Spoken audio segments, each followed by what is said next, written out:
But NXT is killing it. I'm sorry. NXT continues to be the best wrestling show on weekly television. And my actual rosebud being the pairing now of Roxanne and Cora Jade.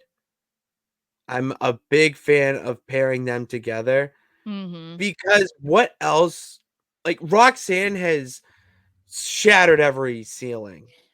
Like she's done everything you can possibly do to solidify yourself as an NXT Hall of Famer, Mm-hmm. legend. But she's still so young. Like she's 22, I'm I pretty sure, know. and Yeah. she is already this good. It I see. Hear me out. It would be a mistake bringing her to the main roster right now. It would be a mistake because even though she is smashed through every ceiling and, done everything you could possibly think, she hasn't really done a little bit of a duo power trip Mm-hmm. with her best friend Cora Jade. We saw the heel turn Cora had on her and their feud and all that shit, but we never saw the pairing of them with their current, obviously friendship online. It's pretty obvious that their buddy is calling CM Punk dad and Mm-hmm. AJ Ma, all that. Like they are tight. So why not just put that on screen? Not only that, but then to have them go up against Julia and now Stephanie Vakor, and Yeah. that is your A story of the women's division. That is so like it's so well done, and it's WWE's developmental. Remember that. And it's still a shit. I think keeping Roxanne for a while too isn't a bad idea. I feel like that's kind of the approach that they're trying to take because a lot of people were surprised that she retained against Julia because everyone was like, all right, it's over. Julia's going to win. New It's era. obvious. So it was shocking that she won. It doesn't matter how she won. The fact that she retained was shocking.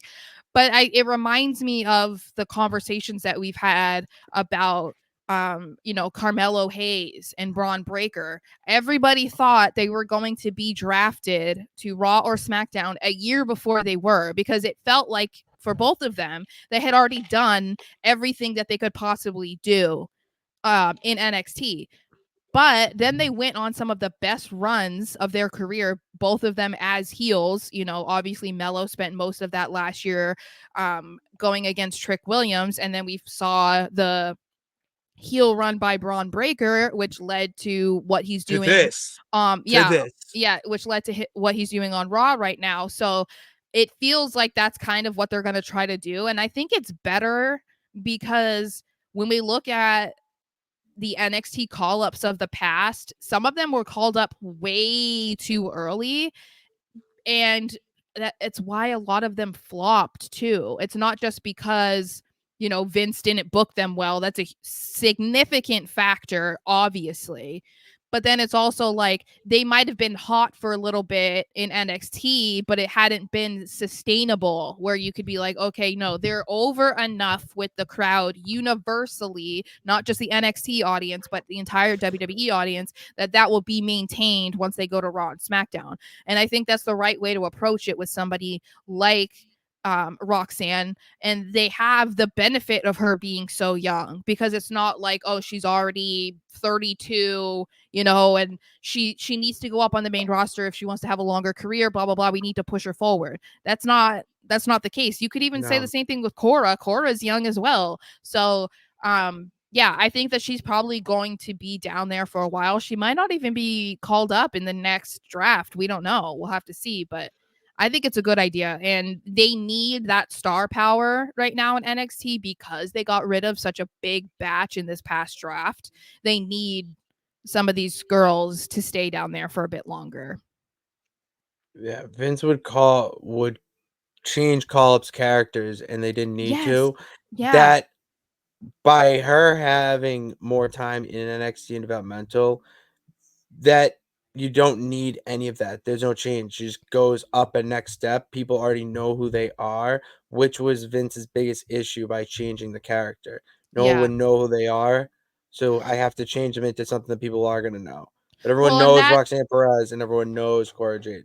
Well, and that's why they'll probably be part of the Women's Royal Rumble or something again, Yeah, because the way that Triple H has been going about it, and like obviously Shawn Michaels has been like kind of teasing them on the main roster to see how the fans react. We saw it with Trick Williams when he showed up on SmackDown and he's still in NXT, but it kind of showed you like, okay, no, the entire arena was chanting, whoop that Trick. He's going to be fine. And it's the yeah, same thing it'll be with okay. the reactions to them being as surprise participants in the Royal Rumble.